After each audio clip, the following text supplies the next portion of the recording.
Alrighty, get these feet toasted up a little bit. They're looking good. This Everybody always as good as it smells. It's going to be delicious. I thought mine smelled good. Maybe it's yours.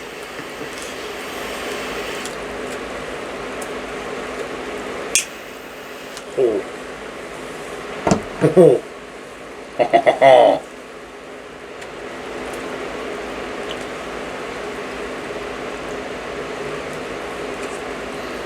All right. Tastes like a nasty ass cigar right on the light up. Wish I could be a cigar connoisseur. I really do. I wish I. Oh, right off the light up. Oh, you immediately get those notes of.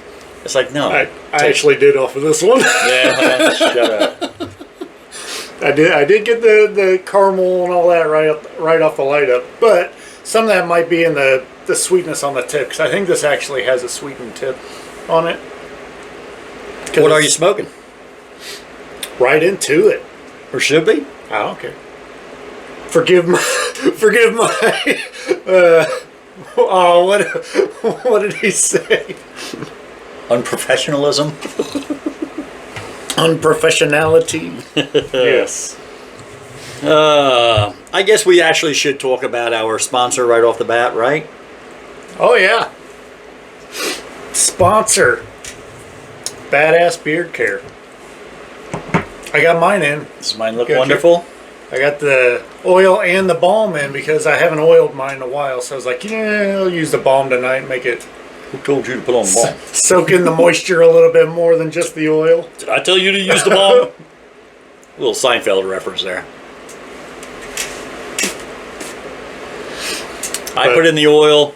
Now, I've worked all day. I was out messing with firewood and stuff like that. So I oiled it up, but that was it. I didn't wash it up or anything like that. I just kind of oiled it up to make it look a little bit better.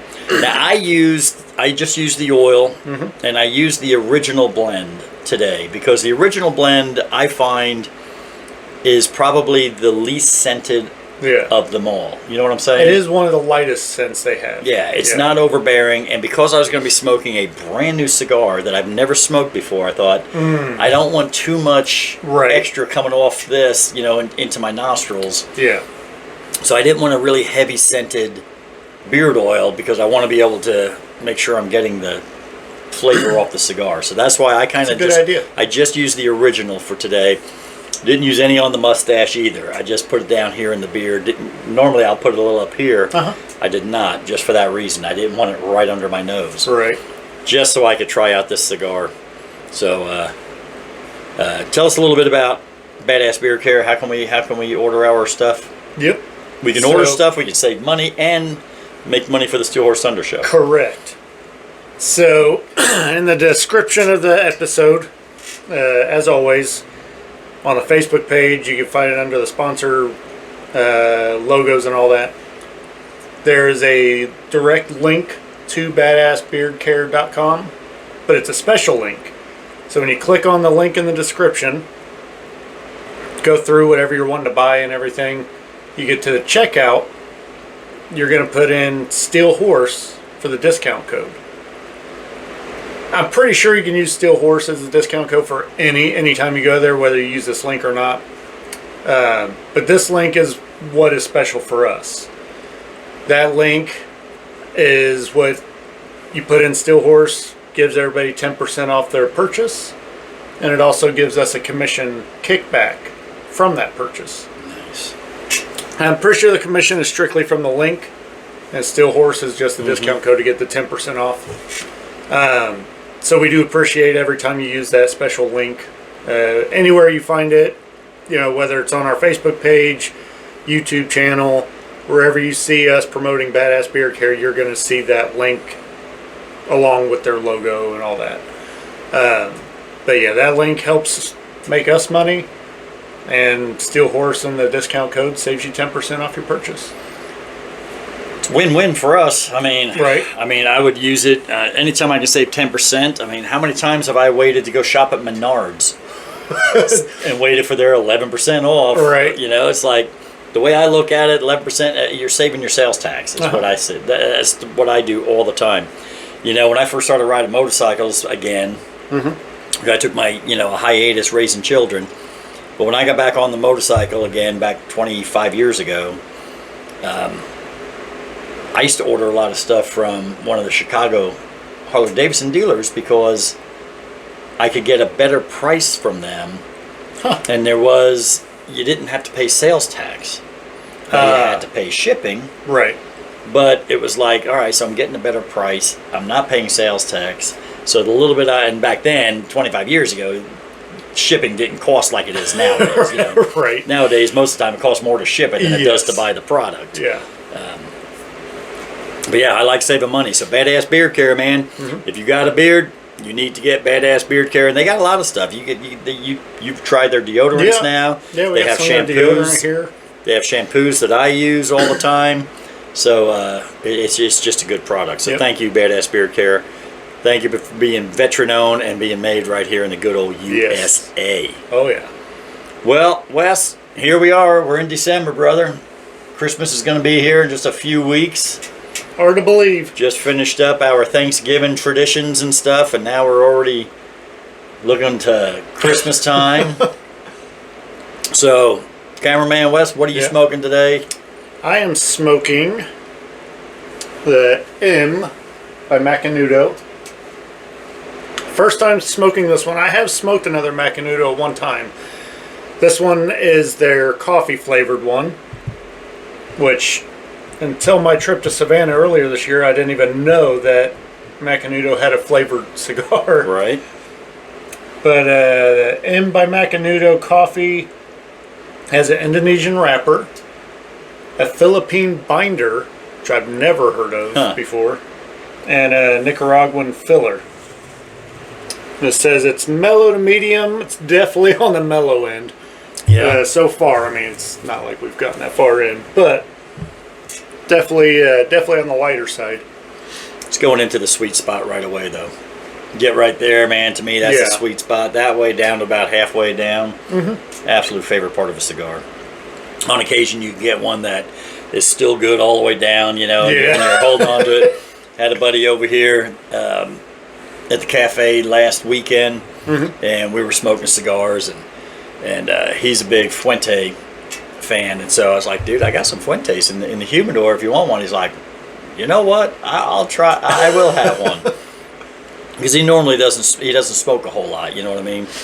And so I gave him one, and he smoked that thing. He's asking me, you got a roach clip? You got a roach clip so I can finish this thing? Because he couldn't hold on to it. It was burning his fingers, and that's what he said. He goes, man, I forget how good those are. Yeah. And it's like, so I know he really enjoyed it. I haven't smoked a Fuente yet.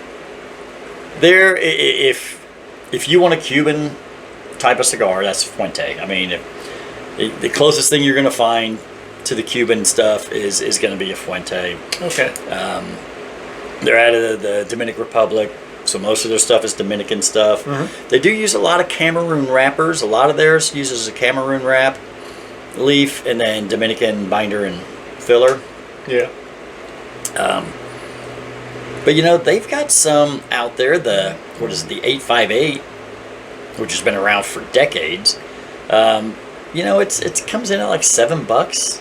That's not bad. $7 to $10 range. Yeah. You get to some of their other ones, and you're going to be paying $30, $40, $50 for one of their cigars, and they have some really, really good cigars. But even their lower end, to me, if you like that old style cigar that your parents smoked or your grandparents smoked, that's kind of what that represents. So every now and then, old world cigar. I don't smoke a lot of Fuentes anymore. That's all I used to smoke. That's the only thing I'd smoke. And then started smoking Padrones, and then that's all I smoked was Padrones. And then I finally started getting kind of serious about cigars and started smoking more cigars. And it was like, you know what? I kind of like smoking different ones all the time. If I smoke the same cigar twice in a month, that's pretty unusual for me. Yeah. I like to smoke something different pretty much every time I light up. It's pretty nice. Just gives you a nice round variety of different things. What do you got? I am actually smoking a cigar that I've never tried before. Yeah.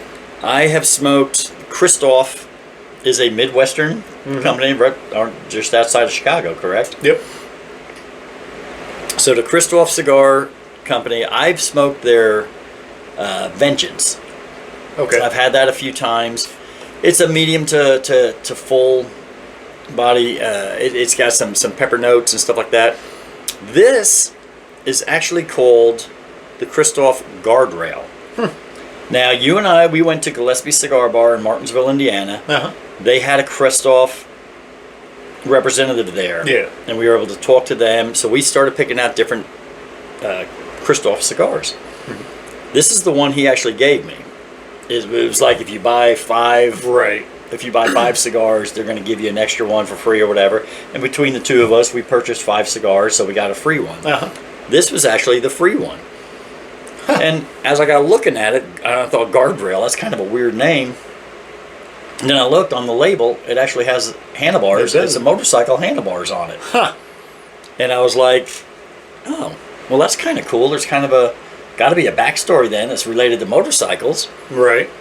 And reading the story, this is paying homage to a very serious motorcycle accident that the found. Let me just read it, shall I? All right. Let me read it here.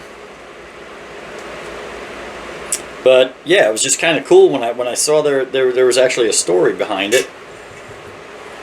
Let me pull it up here. All right. It says, the Kristoff Guardrail pays homage to a serious motorcycle accident that involved Glenn Case, who was the founder of Kristoff Cigars. The Guardrail is a medium to full-bodied cigar blended with tobacco from Brazil and the Dominican Republic. It also features a rare and unique tobacco from Zimbabwe, Africa. The blend is complex with notes of caramel, or caramel, depending on where you're from, French roast coffee, dry cocoa, sweet cedar, not sour cedar. All right. Sour cedar. Hints of allspice and a creamy finish. Huh. I haven't found any of that yet. No.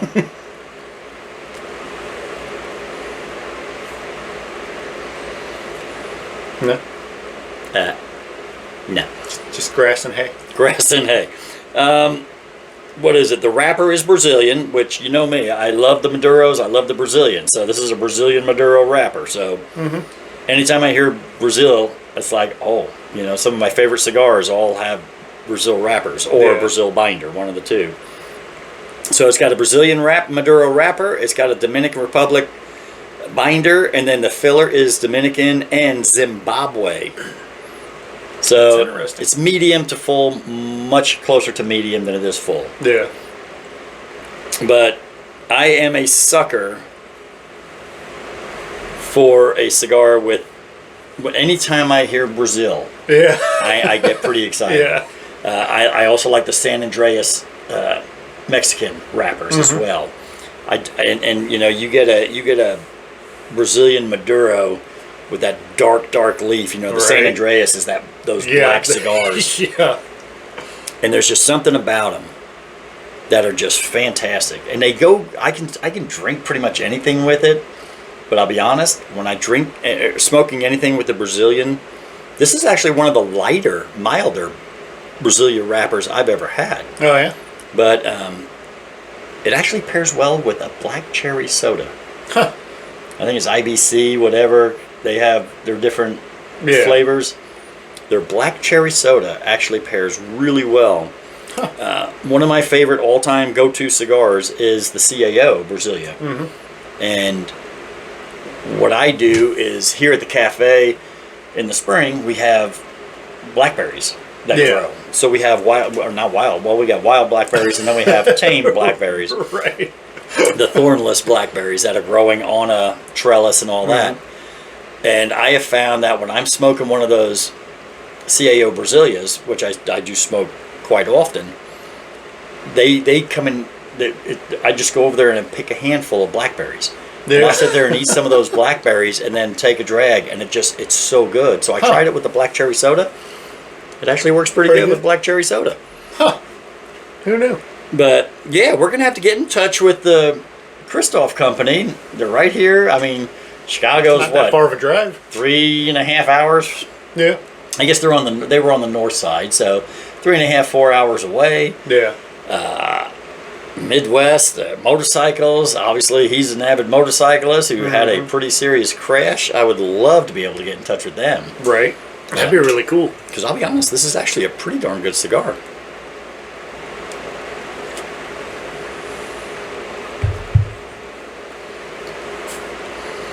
It's got some spice on the retro head. Does it? Yeah, it's enough to do little tingles up there, and about gave me my eyes water. So it definitely, if you like a spicy cigar, it's definitely got some spice on the end. I know for me, something that's been really nice since I had my procedure done. Mm-hmm. You had a lot of the balloon sinuplasty. I had some stuff cut out and everything.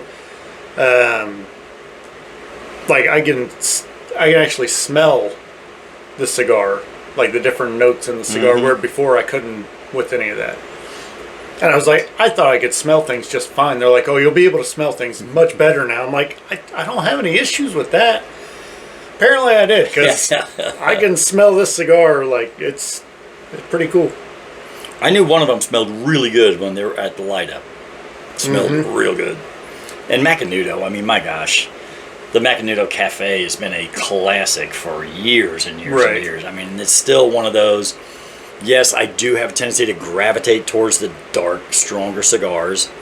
But that Macanudo Cafe, if I want just a mellow, and I'm just like, you know what, I just want something light, it's one of my go-tos. It's an absolute go-to. Macanudo, they just make a good cigar. Yeah. And it's a good quality. You know it's going to burn good. It's going to, you know, I'm looking at your burn. It's burning perfect. Burning pretty good. My Kristoff is burning pretty good. It's got a little wonkiness to it right there. It's got a little high side right there. I'm going to leave it on the bottom and just see if it corrects itself. Yeah. That is one thing. If you have one where you have just a little bit, you can see how it gets a little higher there. Yeah. It's not canoeing or anything. There's just a little bit of a high spot on it. Yeah. You just make sure you put that on the bottom of the cigar when you're holding it. Okay. You leave that to the bottom. A lot of people flipped it upside down, thinking, "Oh, heat's going to go up, that's so what I thought that way." No. They say keep it on the bottom. Okay. So I'm going to see if it corrects itself. I'm going to leave it. If not, I'll take my torch and I'm just going to pop, pop, pop. You know me. I have a tendency to touch mine up all the time. Them up. That's just something I enjoy doing. I think because there's a lot of times I'll see them where I know I don't need to, but it's like I'm going to do it anyway. Right. Well, and like you said before, if it's burning even, then it's burning correctly the way they blended it. Exactly. If it's not burning even, then you're going to start messing up a little bit of that flavor profile and all that. Yeah, it will not taste the way it's supposed to taste if it burns uneven. Right. That's just the way the cigars are made. Like I said, an uneven burn doesn't bother me because I don't mind touching them up. The only thing I really despise when I get a cigar and I cut it and then I put it in my mouth and I can't hardly draw anything through it. Yeah, I've had a few of those. I've got one that's still sitting in the humidor. It's a Macanudo. Oh yeah. Yes, it's their dark blend. Their dark blend, and I was like, well, I want to try one of there. It was about the only medium to heavy cigar they make. Yeah. And I don't have a. They make instrument, a perfect draw or whatever that you can actually put through there, and it just takes off some out of the center to help the draw. And I've done it before with an ice pick, right? And just taking a small ice pick and just gone in the back end of it and made it work. But I absolutely despise getting a cigar that I can't draw through. This thing here has got perfect draw to it. Yes, I am going to touch it up a little bit. I might touch mine up. Got a little bit of a high side there. I think right now part of it is also we're going from 70 degrees last week to 20. Exactly. We're going from high humidity to no humidity now. Yeah. That's one thing here in the Midwest. That's what a lot of people kind of forget about. Here in the Midwest, we get everything. You know what I mean? Here in Indiana, I know it's going to fall off. In the summertime, it's hotter than blue blazes, and you have 85-90% humidity. Right. But in the wintertime, it can drop. I think the temperature tonight is going to be 14. Yeah. It's either 13 or 14 degrees. We have probably 15 mile an hour winds blowing right now. It's supposed to go up to like 35 tonight. There is, and there's some rain. Obviously, it's going to turn to snow as it cools off. But there's no humidity. No. And so that's what a lot of people don't realize. You know, like if you live out in Arizona, right, you never have humidity. No, all year. You know, if you live in Florida, you have nothing but humidity all year. You know, whereas when you get up in this area here, you get a little bit of everything, and it plays havoc on a humidor, man. Yeah. By the time you have it dialed in, it's like, oh, good. Man, that's working perfect. And Right. then all of a sudden, you have these big changes like we got right now, and it's like, oh, I got to work on this. Right. I got to figure out. I got to add. Sometimes I add another dish of water into my cooladors, but that's the nice thing though about the cooladors. Even with these fluctuations, it's much easier to correct than just an actual wooden humidor. Yes. At least to me, Yes. it is.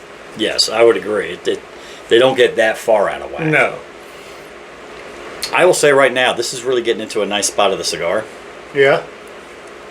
This is a very, very smooth cigar. You Yeah. would not believe it by how dark this thing is.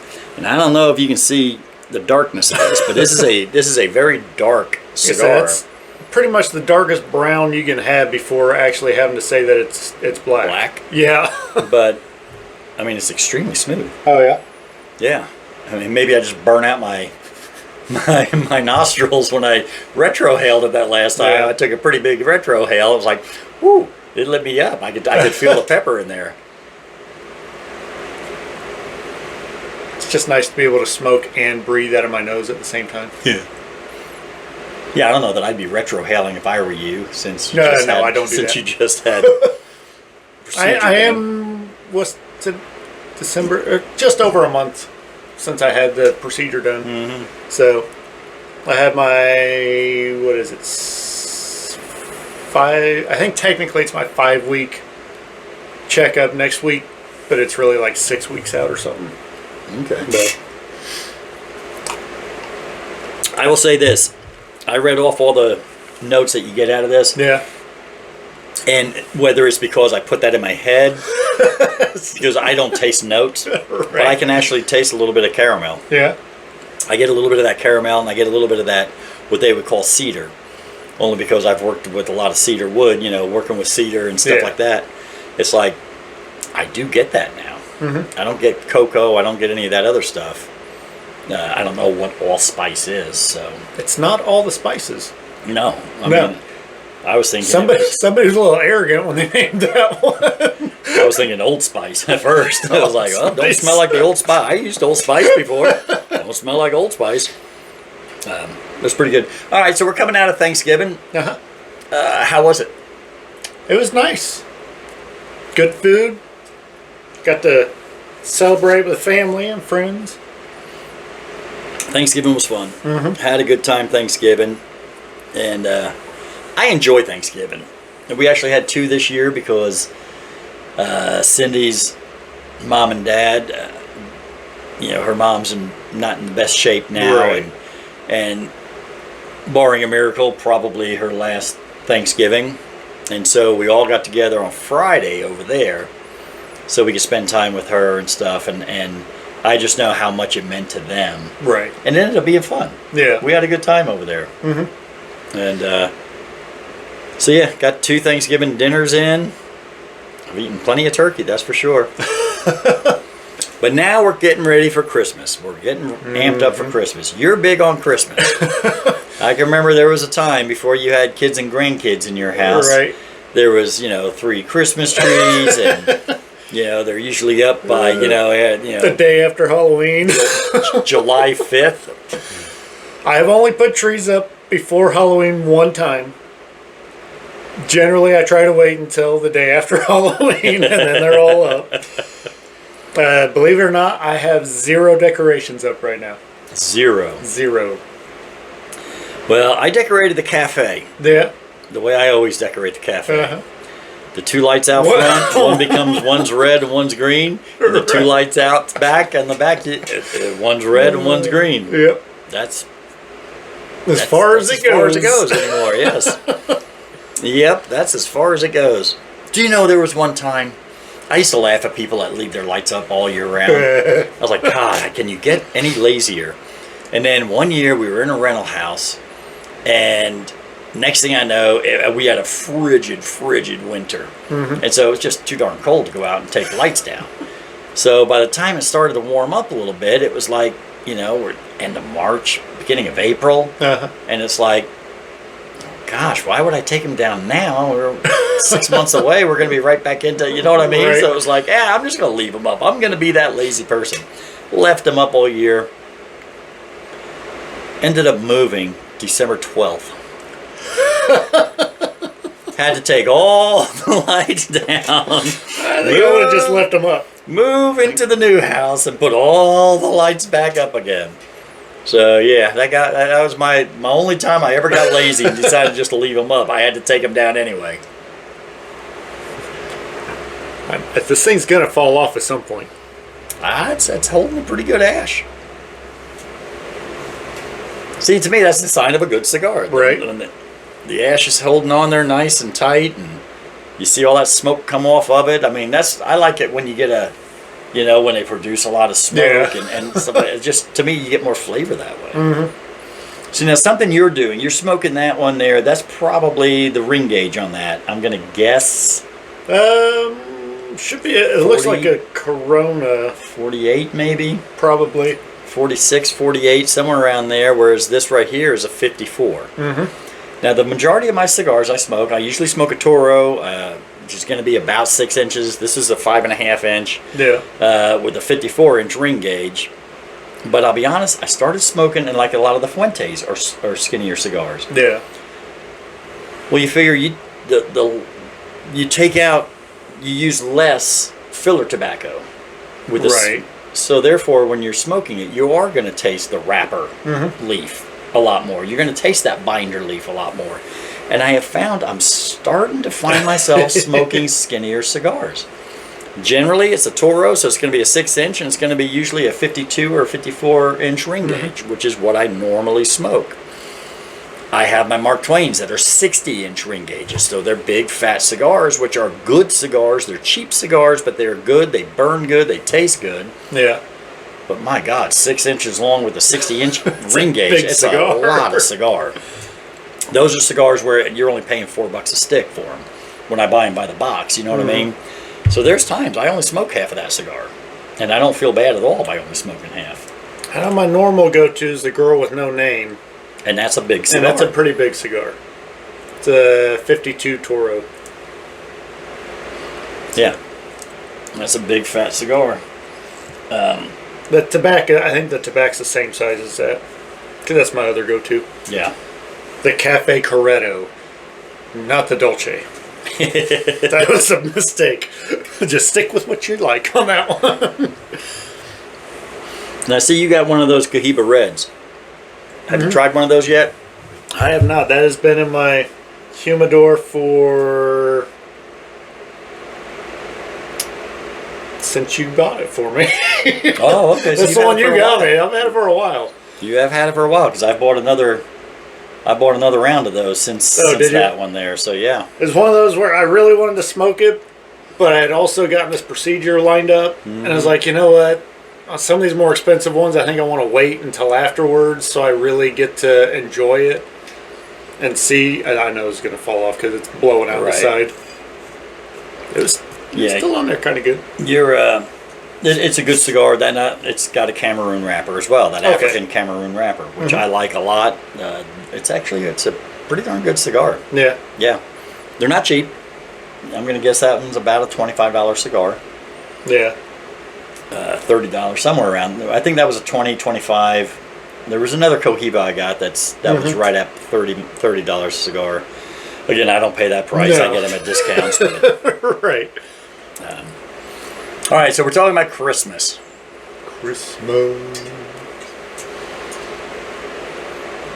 Favorite Christmas song?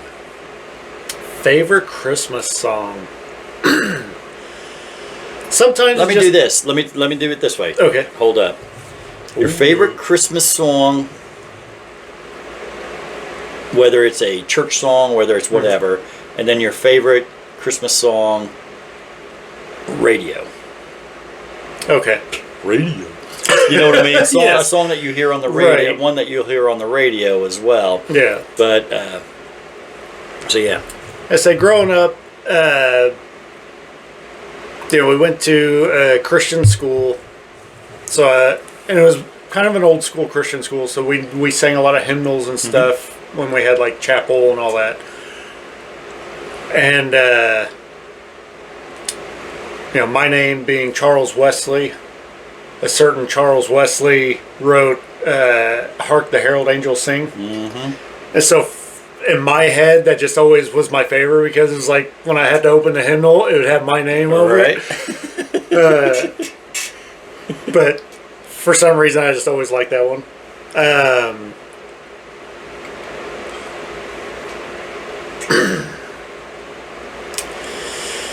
But I guess more of a church style, because I love the group Third Day. For any contemporary Christian music people out out there, they're not a group anymore. They've all kind of went their separate ways and everything. But they had a Christmas album. It was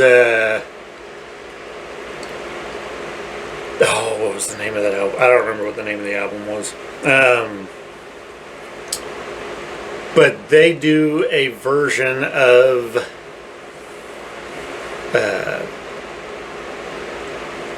but Do You Hear What I Hear?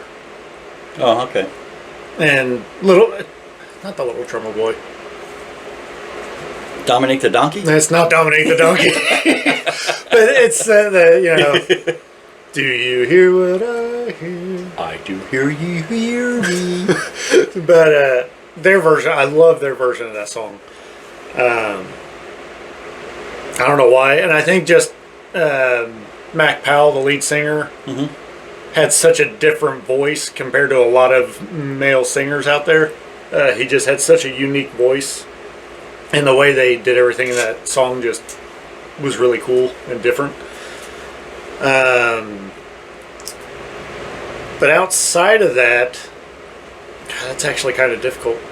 Because you got old school, like I love a lot of the old Bing Crosby, Frank Sinatra, all the old, Rat Pack Christmas music. I don't know, that one's a tough one. There's so many, so many different versions of songs. But I know the, what the heck's that a cappella group called? They have their own little Christmas special on TV and everything. Of course, now I can't think of their name. But they do Little Drummer Boy, and their version of Little Drummer Boy, Mary, Did You Know? Like, they do such a good job with their songs. Now I wish I knew their name, because now everybody's going to be like, really? How do you not remember their name? See, for me, when it comes to what is my favorite Christmas song, is probably "Oh Holy Night." Yeah. As far as me, in church, as far as a song to me that has just such great meaning and will bring tears to my eyes or whatever, is probably my favorite of all the Christmas songs out there to play on the harmonica. There's just something cool about the song when you're playing it. It can get a little difficult. There's a couple difficult spots in there, and you do get up pretty high. And right. So it's probably my favorite song to play on harmonica. It's probably just as far as that part of it goes. Yeah. As far as the true meaning of Christmas kind of thing. Yeah. But for me, it's just not Christmas until I hear a certain song on the radio. Now, again, I know people don't listen to radio anymore, and I have playing it on your Pandora list. I have. Well, I still listen to CDs, and every vehicle I own still has a CD player in it. Yeah. And so I do have a CD, and it's called "Christmas with the Blues," and it's all blues. You heard of the bunch? Oh yeah. I've had that CD for forever, 20 years, but most of it is instrumental. I think there's 2 songs on there that actually have singing to it.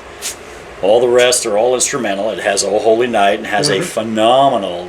That's why I wanted to learn how to play it on harmonica, because it opens up with harmonica, and the way they play it, it's like, oh my gosh. So I do listen to CDs, but when I just have the radio on, every now and then I just want to hear, because there's a lot of rock. I listen to rock, well, in my day we listened to rock and roll. Now it's called classic rock, but back in the day it was just rock. Here soon it might be listed as the golden oldies. Right. And but for me, when I'm driving in the car or whatever, and I got the radio on, and I hear John Lennon, "So This Is Christmas." Oh yeah, that's the song that I absolutely love that song. And I know Springsteen's got some Christmas songs. I mean, they all have Christmas songs. They all have. The Eagles have some album somewhere. Everybody's done a Christmas song, but for me, I don't know why, but that John Lennon song just makes me happy. It's like, all right, now when the choir all joins in, and the chorus and everything. I like that pick. That's a good pick. So yeah, as far as radio, that's probably my favorite. All right, so let's go. What are we talking? All right, here we go. We're gonna go movies. Movies. Favorite Christmas movie. First of all, before we even go into it,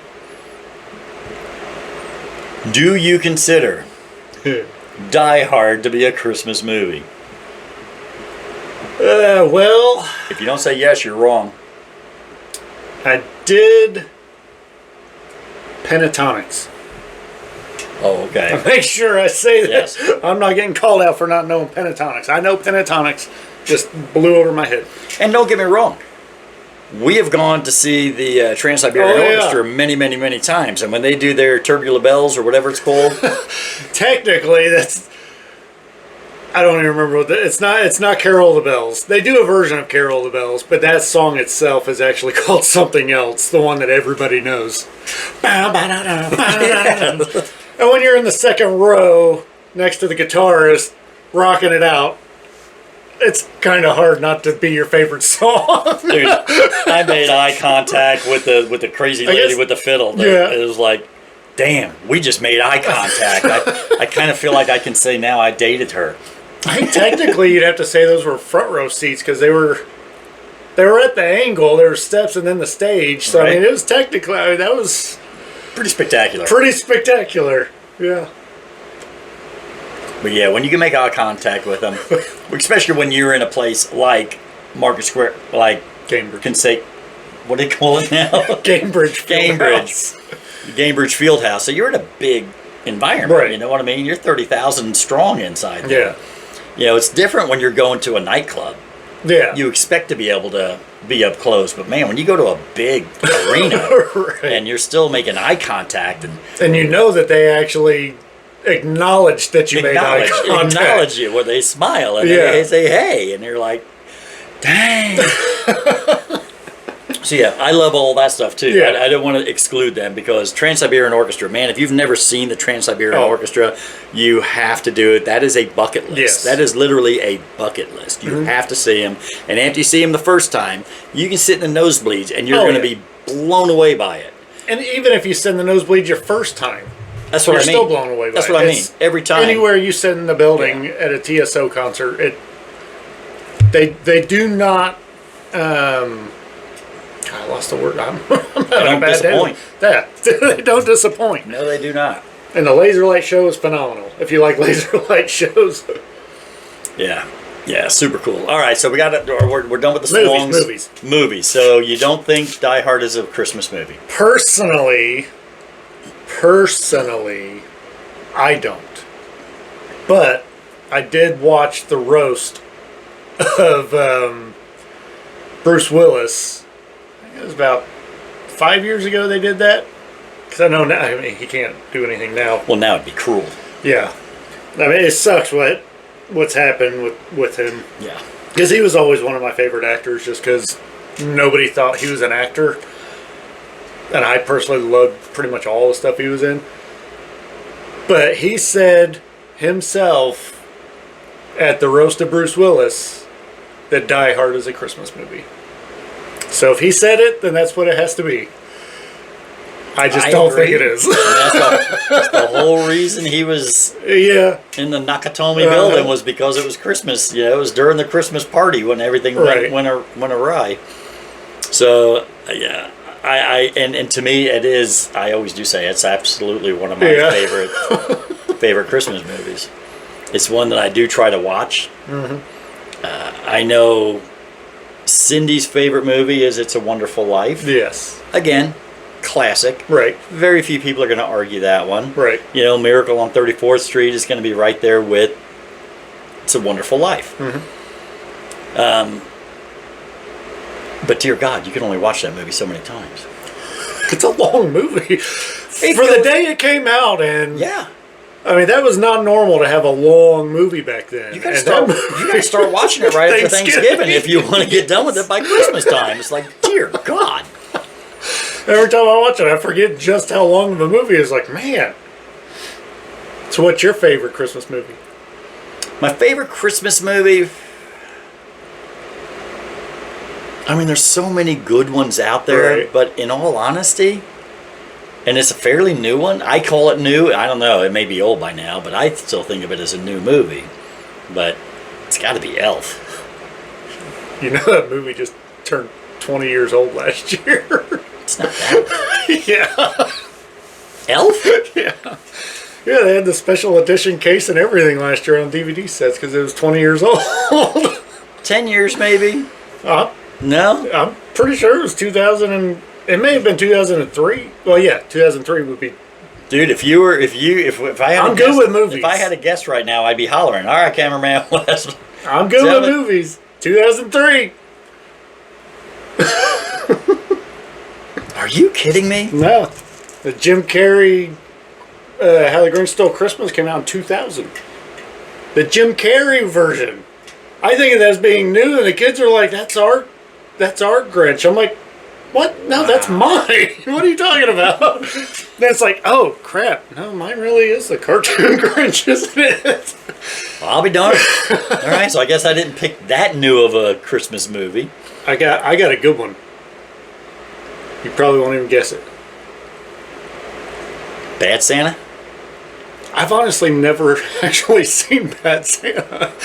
I've seen bits and pieces of it. I've never seen it all the way through. I never wanted to watch it only because it's like, come on, man, it's Santa Claus. Don't do a Bad Santa. It's Billy Bob Thornton now. I mean. And he plays the part pretty stinking good. It's actually a pretty funny movie. I liked it.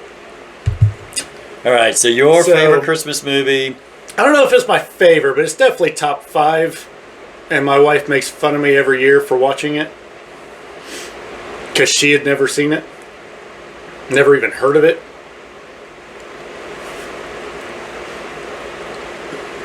I'm stumped. So, I'm trying to give you a clue. Santa and the elf are in an old 80s van to give kids a hospital gifts. Two-time and hoe. You mean she let somebody climb. You mean Mr. Claus let somebody slide down her chimney? What a two-time and hoe.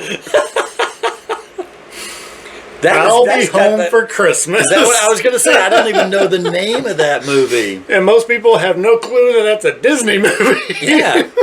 Isn't that Michael Daniel Thomas or whatever? Jonathan Taylor Thomas. Jonathan Taylor Thomas, the kid from Home Improvement. Yep. Woohoo! I got one.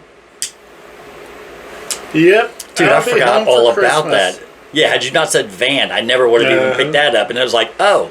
And that's the one part I remember distinctly. I knew you would. It's got Jessica Biel, Jonathan Taylor Thomas. There's a comedian that plays the cop, but I can't think of what his name is. I can't think of which one it is either. But he is actually a pretty big comedian. Even the dad, he was in Dodgeball. He was the commentator in Dodgeball. If you could dodge a wrench, you could dodge a ball. But that movie is pretty hilarious, and most people have never heard of it. And it's like, you gotta see it. I forgot all about that movie. And that is a very good movie. It's a very funny movie. Very good movie. And again, kind of like Elf, it's a very clean movie. Oh, yeah. It's not, I think that's what I liked about Elf, because, I mean, we all know Will Ferrell, and we all know all his silly stuff like generally a very raunchy comedian. Yeah, even his part in Wedding Crashers was just an obnoxious, and he plays that part very well. He does. But for a very family-friendly, to me, Elf was just funny from the start to the end. Right. You know what I mean? All the stuff that he's doing, all the B-roll that you see when he's running around Manhattan, knowing that nobody had a clue that they were filming, and if what they got out of this thing, all right, now we got to go and get consent from all these people that we can use it in the movie after the fact. To me, all that stuff, that's just hilarious to know that nobody had a clue. They just thought there's some nut running around dressed like that. Right. So, yeah. But that's what I always liked about Elf. It was just a funny, clean movie, and that's probably my favorite Christmas movie. It's definitely one of my favorites. Elf is probably my favorite Christmas movie.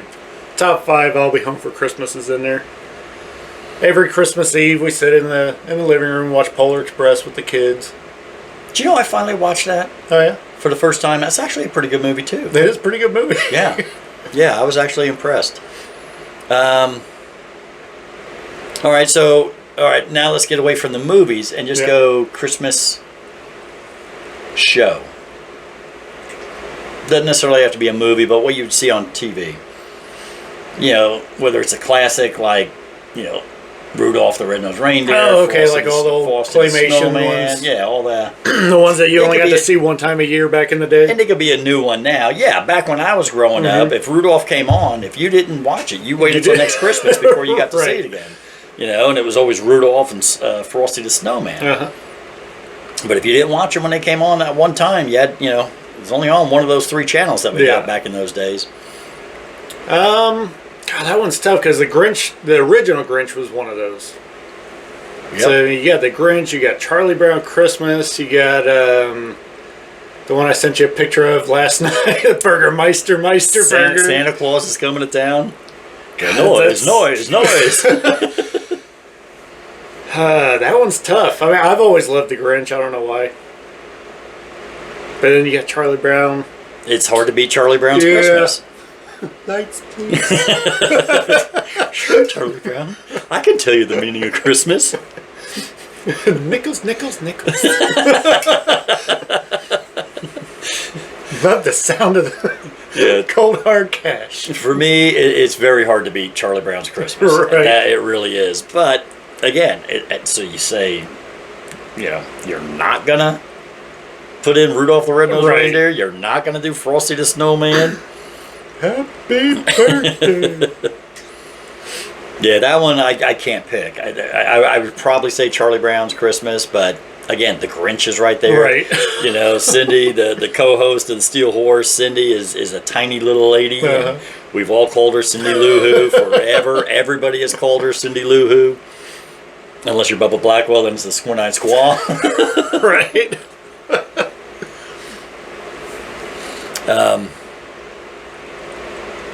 All right, so we'll get away from that. Now, what else? Favorite Christmas present?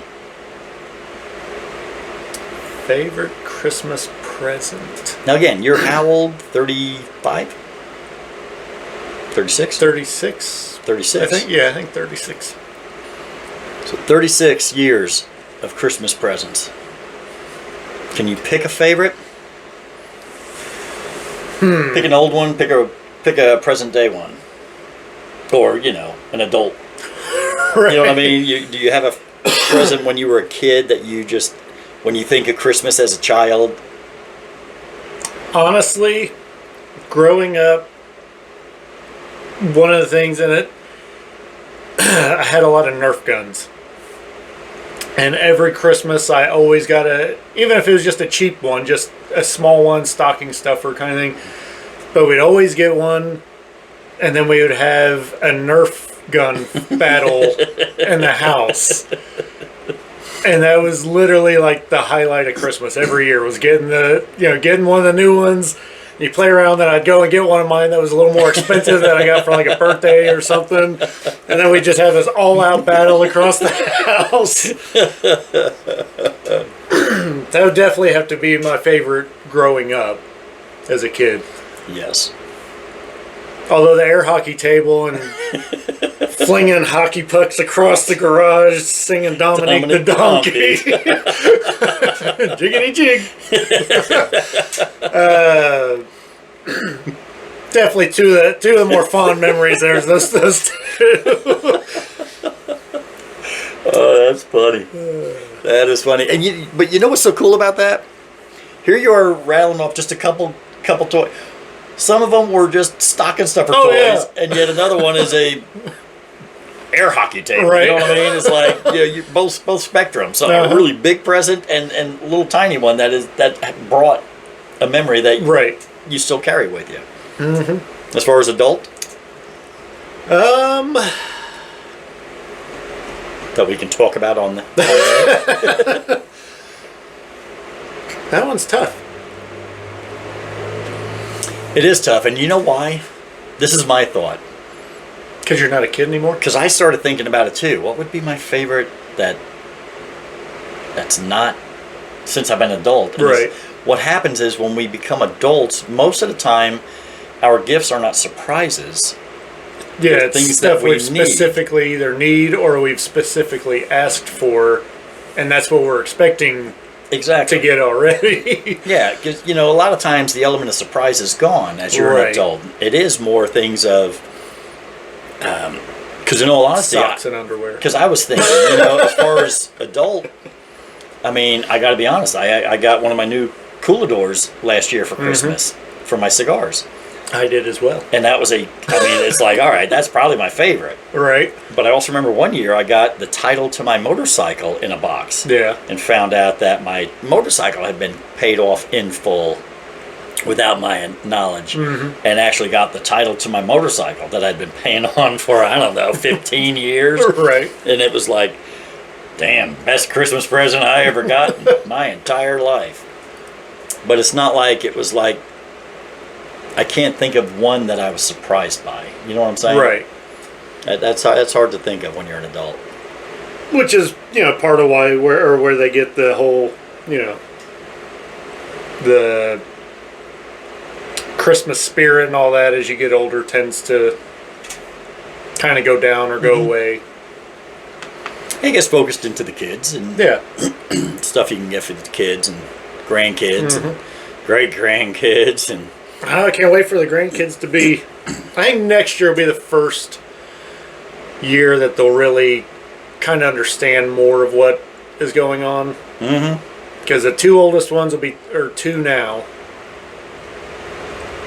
And they're starting to get more of a personality to them and everything. Mm-hmm. I think next year they'll kind of understand a little more of what's going on. Yeah, by the time they're 3 and 4 years old, they really start. They're like, oh, this is big. Right. This is big. This is going to be something really big. This is cool. Yeah, because my kids, they're stepchildren, so I got them later on. They were still young, but they weren't quite as excited, about Christmas. Right. As, that 5 to 8, 5 to 10 kind of year age. Mm-hmm. Well, it's funny because we say that how, when you got married, you already had older stepkids. Right. And then I see pictures of back when you first, and I'm like, they weren't as old as I thought they were. No. They were not that old. I think they were 8 and 9. Yeah. I know they were single digits. 8 and 9. Yeah. Yeah. And again, they were still young. And again, they're both smaller. Yes. Stature anyway, so they look even younger. Right. I mean, my God, your stepdaughter is how old? 23. 23.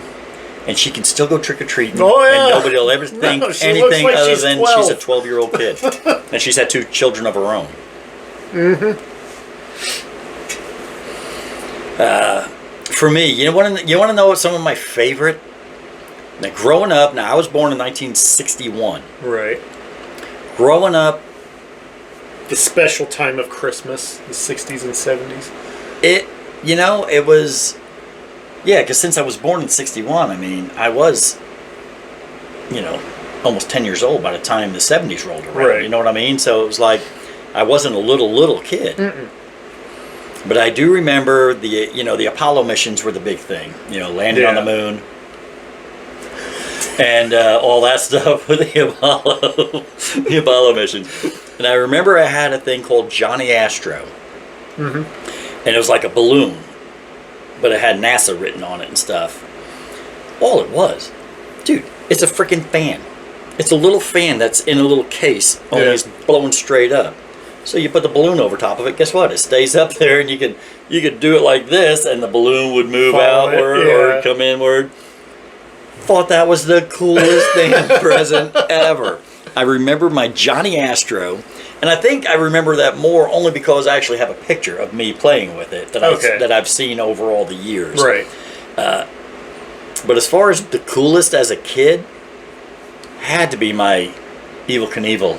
Evel Knievel action doll with the motorcycle, and you put it up on the thing, and you revved it up, and you released it, and it took off. That was spectacular. That was just fantastic. So those are probably my two as a child that I can remember. You know, once we moved to Georgia in the early 70s, and I honestly don't even really remember. No. I really don't. Childhood, it was definitely Johnny Astro and Evel Knievel. Yeah.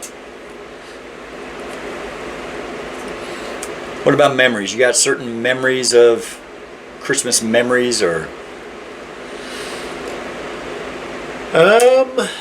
what is it that screams out Christmas time to you? What is it, something like at Christmas time, I got to do this. I want to do this before Christmas is past. This is what I want to do. There's just something, whether it's a tradition or whether it's whatever. And I mean, you know, now you're at the age now where you've had multiple Christmas traditions. Yeah. You know, back in the 30s, 40s, and 50s, you had the same tradition. Right. From a child all the way to an adult. Nothing changes, you know. You know, for me, my parents got divorced when I was fairly young, so it's not like we had the same traditions. Right. And then even after Cindy and I had, you know, when we have kids, you know, our traditions kind of changed as time went on. It's not like the same tradition stayed put the whole time. But is there a certain tradition or a certain memory that just always, it's like, yeah, this is what I want to do before Christmas is over?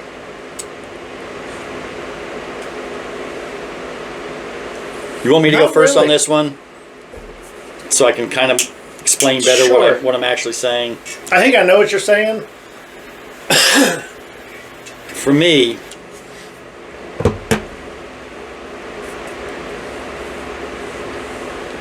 here's the thing for me at Christmas time. Now, I had some Christmas traditions in the early 80s that I will not talk about on here. I mean, we may talk about it some other time, but it had to do with a white Christmas in Atlanta, Georgia, so it doesn't snow in Georgia. So that'll give you an idea what my Christmas nights used to be like. It does snow in Atlanta now. Well, now, it didn't back then. Oh, it snowed. And, but for me, when here in Indiana, as a family, going to church and that kind of stuff, you know, the church that we went to for so long was a good hour away. Mm-hmm. So it was a little different, but I always loved Christmas Eve church services. Uh-huh. Something about a candlelight Christmas Eve service, to me, is I absolutely love. Right. Now, at the old churches and stuff, we're driving so far to get there. By the time you get home, it's 10 o'clock at night on Christmas Eve. Right. And then, you know, parents have hours yet to wrap stuff, and it's going to be a late night and all that. I just remember when we started finally going to a church in our town, in our local town, that was only a few minutes away. And going for a Christmas Eve service, going into the service, having the candlelight service, and to me, nothing brings me closer to God than a Christmas Eve service. Mm-hmm. That's always been the thing.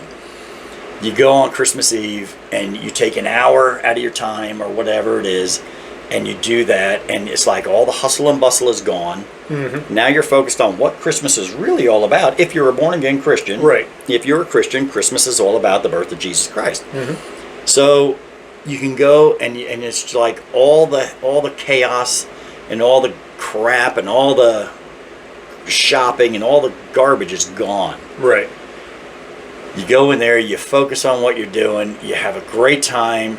And when we were doing it here locally, we could leave there and go to our park, Jimmy Nash Park, which is always decorated for Christmas every year. And you make a drive through that park and see all the Christmas lights and all the different decorations and all the stuff they have after church service. So to me, and especially on the ones where you come out and it's snowing, and you got snow coming down, you come out of church, it's snowing, you get in the car, and then you leave the church and you drive through the park and you see all the lights. And then you just take the long way home, drive all through town, look at everybody's Christmas lights, then you go home. You're still home by 9 o'clock at night, 8 o'clock sometimes. And it's just, to me, it's just a fantastic, that to me is Christmas. Right. That is, I was going to say the true meaning of Christmas, but that is truly what it means to me. Right. That is what I used to look forward to more than anything. Now, unfortunately, that particular church, like many other churches, started doing everything for convenient purposes. Yes. So rather than doing it at Christmas Eve service on Christmas Eve, they would just do it on a Sunday evening. The Sunday before Christmas. Sunday before Christmas. Yeah. And it was like, why would I? And it just ruined it. To me, it just ruined everything. It was like... And they didn't even do it in the evening. They did it, yeah. Or that's right. Because they just shut all the lights off and it's still the same atmosphere. So they just did it as a normal service on Sunday morning, but it's a Christmas Eve service. And it's like, is it? Is it really? Yeah, I never understood that. I've never understood churches that don't have service because Christmas is on a Saturday or a Sunday. Right. Well, it's Christmas on Sunday. We're not going to have church. Oh, God forbid we come to Jesus's house to celebrate his birthday. Right. To me, and it just ruined it. It just absolutely ruined it. I got nothing out of a morning, like you said. I kind of forgot they started doing it in the morning. They weren't even doing an extra service. They were just doing the one. And to me, that was so sad. It was just heartbreaking. And it's very hard now to find a church that's still doing a Christmas Eve service. Right. Everybody does everything convenient now, and it's just like, I just don't get it. No. So, but to me, that's my go-to memory. Now growing up, I was brought up a Catholic boy. Right. So, going to a midnight mass, that was something we used to do. Now, again, it was Catholic style. Not saying anything bad about Catholics. It's just not my style. Right. I prefer to go in somewhere and I want to hear some more contemporary style music, praise and worship, and that kind of stuff. You know what I mean? And as a young kid, the last thing you want to do is stand up, sit down, stand up, sit down, stand up, sit down. Well, don't forget kneeling. Yeah, kneeling. I was not raised Catholic, so I don't know all the traditions. I wonder if that's why I got such bad knees, because I had to do so much kneeling in church when I was a kid. So that's what I'm kind of talking about, as far as memories or tradition or whatever. Okay. Because honestly, and I'm not trying to piggyback here, that was literally almost word for word what I was going to say. Because that's all I can remember, once we got to a church here in town, and we did that every year. Yeah. And it was just, and there was at least 3 or 4 that I remember where it wasn't snowing when we went into church, but when we came out, you got the light little snow flurries coming down, and it was perfect. Because we did that really before we even started going to the church as members of the church. I thought we went to a Sunday evening service before. I think so. But that was just something that I absolutely loved. Absolutely loved and adored doing that. Yeah, the only real tradition that we have now is just sitting down. And it was, our son, daughter, and then their significant others, whether while they were dating or after they got married, we'd all sit down on Christmas Eve and watch the Polar Express, because that was the big movie for them growing up. So that's what we'd always watch on Christmas Eve with just the tree lights on and everything, and it was just really cool. That's neat. Hopefully we'll get to do that this year. Now, don't you guys do something with the Christmas tree? Don't you hide something? Don't they have to find something? The pickle. So, and we've now with them all being older and everything, it's a little different. But yeah, we have the German tradition, the Christmas pickle. Mm-hmm. And I don't remember word for word how it's really supposed to go, and I could never hide it on Christmas Eve. I'd actually have to wait until Christmas morning, and they'd have to leave the room to make sure nobody peeked, because somebody would always try to peek. So yeah, we'd hide the pickle, and then a little glass ornament pickle. It wasn't a real pickle, and yeah, they'd have to find it, and then whoever found it, they would hand out everybody's first present, and then they got to open the first present in the morning. Oh. Yeah. That's cool. See, that's what I like. I love traditions like that. Mm-hmm. I know we did one for a while where we had the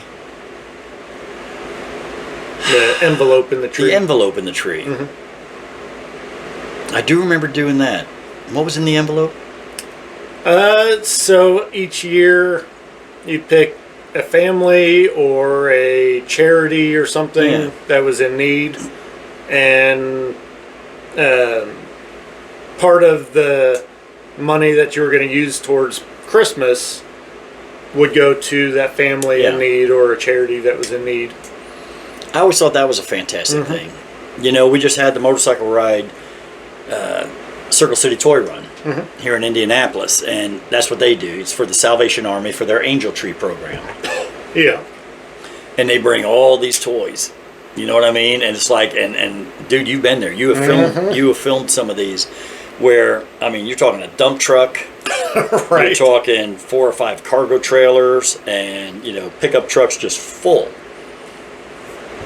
And in some cases, you would have as many as 100 motorcycles leading the way to the Salvation Army to deliver all these toys. Mm-hmm. It's pretty cool. Pretty fantastic.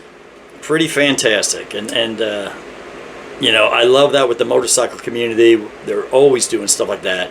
The Peyton Manning's Hospital in Indianapolis. They do a toy run at Christmas time for that one as well, where you get to deliver it right to the hospital. Now, keeping in mind, you're at the hospital now, and this is a hospital where these kids are seriously ill. Right. So, due to, you know, germs and contamination and all that, we can bring the toys, and there's a place in the hospital there where we actually bring the toys. We have boxes, you know, because we'd fill up the trailer, and it'd just be boxes, big, giant barrel boxes, you know. And then, you know, you ride the motorcycle there, and then you know, everybody helps, all the bikers help, and they take boxes of them, put them on hand trucks, and bring them into the hospital. Right. We don't have the joy of being able to deliver them to the kids because these kids are too sick. We can't go in there, you know what I mean? But kind of like the Miracle Ride, you know, when we do the Miracle Ride in the summertime for the Riley Hospital, you know, a lot of those kids, they're either going to be outside or they're going to be at their windows looking in. Right. But those are all, to me, just such fantastic. And then the Circle City Toy Run, they just did their 30th. Right. 30 years they've been doing that. It's like, dear Lord, that's motorcycle a long time. rides don't ever last that long. No. Like, especially in the wintertime. Right.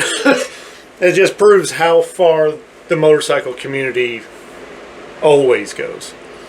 I mean, churches do a good job. You know, most churches have the Angel Tree program, so they'll have the tree in there with the little, you know, the list of names and stuff like that on it. Right. And then I know churches do help out a lot, because I know as a kid, you know, we had to rely on the church a lot. I wouldn't say a lot, but for an amount of time, the church helped out a bunch. Right. Helped out a bunch. But to me, there's no community that goes above and beyond like the motorcycle community, especially when it comes to helping kids and stuff like that. Yeah. It's just amazing. As an ordained minister,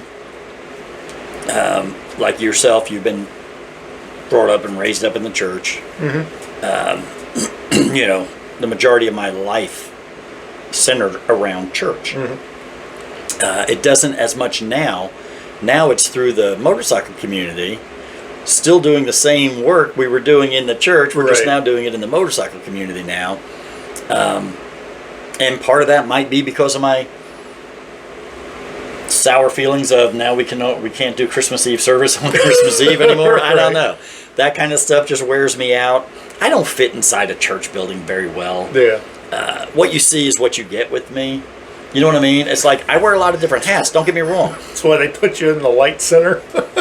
You make sure the lights are on, Scott. That's all you got to do. So for me, it's I don't know. I mean, I know the Bible says be all things to all people. Mm-hmm. Be as much like them as you can to win as many as you can, whatever. But for me, I'm the same person inside the church or outside the church. Right. I know people that act completely different when they're in church, completely different when they're at the bar, completely different when they're, at a football game, right. Completely different when they're, and it's just like, I'm not. Now, yeah, I smoke cigars. I drink beer. Mm-hmm. I drink on occasion. I'll have a little glass of whiskey right here with my cigar. Right. Don't see a thing wrong with that. I look in the Bible. I can't find anything wrong with that in the Bible. But I know there's some churches that frown on that. If you can't smoke a cigar, you can't drink alcohol. Right. That's of the devil. Not according to the Bible, it's not. But whatever. And it's like, but I won't hide that from people. Yeah. I don't sit there and wait till I'm out of town and then, which I did. For about a year or two. When I'd be on the road working with Bubba Blackwell. Bubba is not a partier. No. Okay? He's just not. He's not a drinker. He's not a smoker. He's not none of that stuff. Mm-mm. But one thing that he did enjoy doing, this is a guy that's doing world record jumps. Right. Even when he stopped doing world record jumps, he's still jumping a Harley Davidson motorcycle. Mm-hmm. And I don't care if it's over 10 cars or if it's over 10 semis or if it's over, pop-up campers. It doesn't matter. Right. When you leave one ramp and you have to land on another ramp on a big ass Harley Davidson, right? None of that is ever easy. No. So it's a very stressful weekend. You're out there. You get out there, on a Friday, and you try to start setting things up, and you get everything finished on Saturday. He's doing stunt shows during the day while we're still building ramps and getting everything ready to go. And then Saturday night, bam, you're doing this big jump, and when we would get done, we'd tear everything down, get completely done. Saturday evening, we'd go out for dinner. And right. we'd all go eat dinner. I mean, we'd been up, we're working 16, 18-hour days from, Friday and Saturday. You've had very little sleep. Mm-hmm. We're sharing hotel rooms, all that stuff. So yep. By Saturday night, and you're finally done, and it's 9 o'clock at night, and you're exhausted, you're filthy dirty, because face it, it's usually going on in the summertime. Uh-huh. And then you go out and get something to eat. And on those nights, we generally had a beer with our meal. Mm-hmm. A lot of times we'd get a steak dinner or something, and we'd have a beer. I would never do that in my hometown because, oh right. no. But out where nobody saw me, and I thought, this is stupid. So I'm okay to drink it out here, but I can't drink it at my home. I was like, And then I had, the personal issues that finally I said, I don't care anymore. Mm-hmm. People don't like me drinking alcohol. They got to get over it. And so for me, I think that's what happens is I am myself. And so people, I can promise you, I don't do any preaching in this town. Nobody's ever asked me to come to their church and speak again. But, I don't care. I feel like I'm doing more good now than I was back in the day. Mm-hmm. All I can do is be me. God created me to be me. Right. Not to be anybody else. So what you see is what you get with me. Yes, I will be a MC guy for a motorcycle daredevil. I'll be a ramp builder. I'll be a sawmill worker. I'll be a heavy equipment operator. I'll be a, I've been a roofer. I've done tile flooring. I've done it all. I was a traveling evangelist, but yet I'm just who I am, no matter what. When you see me on the job site doing tile flooring in the middle of the night in a restaurant, I'm the same person there as I would be if I was at church. So right. That's just me, and a lot of people don't like that. Yeah. No.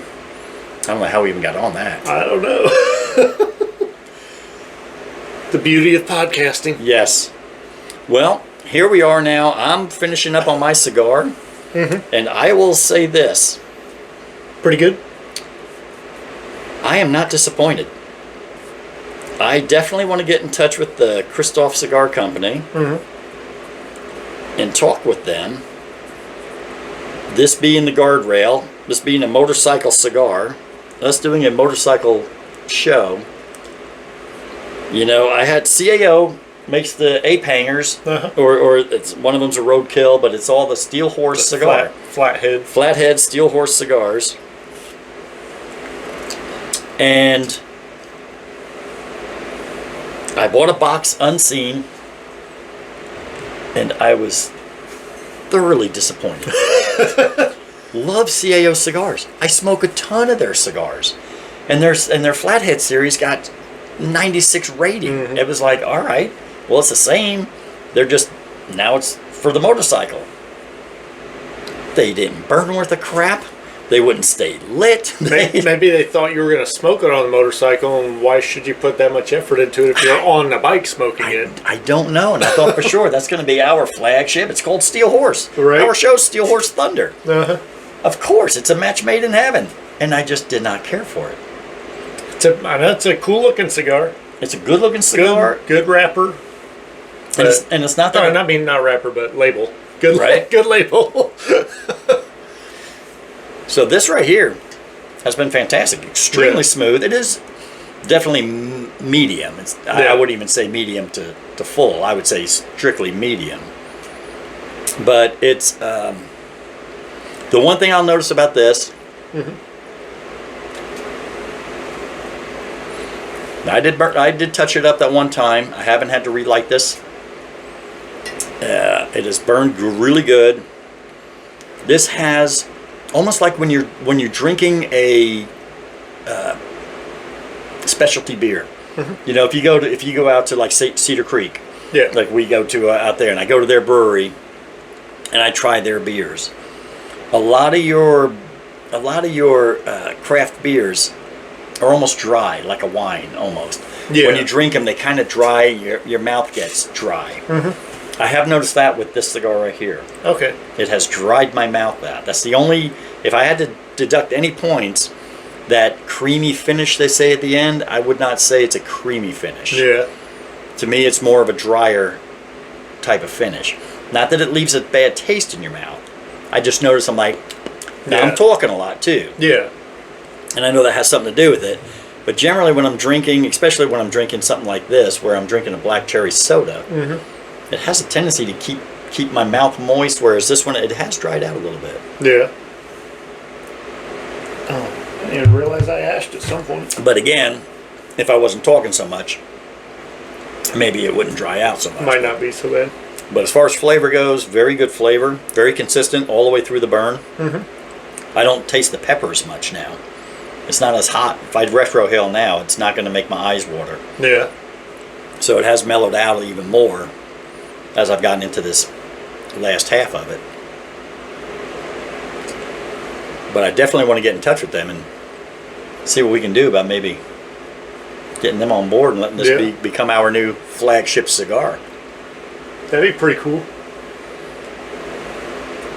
I know I'm getting more of the cedar in this now.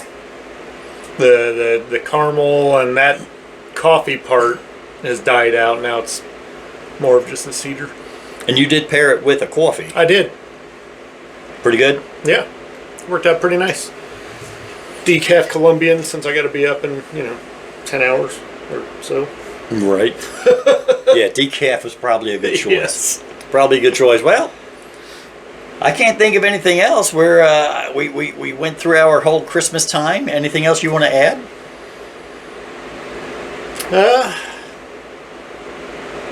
Not really much. Just hope you guys have a good Christmas, safe Christmas.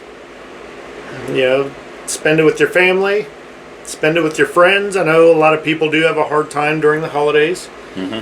A lot of depression and stuff like that. So make sure you're keeping yourself surrounded with good company, and just be joyful. You're alive, and do whatever it takes to make you happy. Yeah. Our Christmas was tarnished for several years due to the loss. And I can remember when we finally broke out of that, we have a camper in the woods. We never give out the location. It's that's our place to go and hide from everybody. Yep. We've got a few friends that come down, and that I just remember one year I decided on Christmas Eve, I went down and decorated it with Christmas lights and put a little tree in there. And it's a tiny little camper. It's a homemade camper. It's a tiny little. It was an old construction office trailer, little 8x20, tiny. Mm-hmm. I joke about it. I said I bought a $300 camper and I built a $3,000 deck to go around it.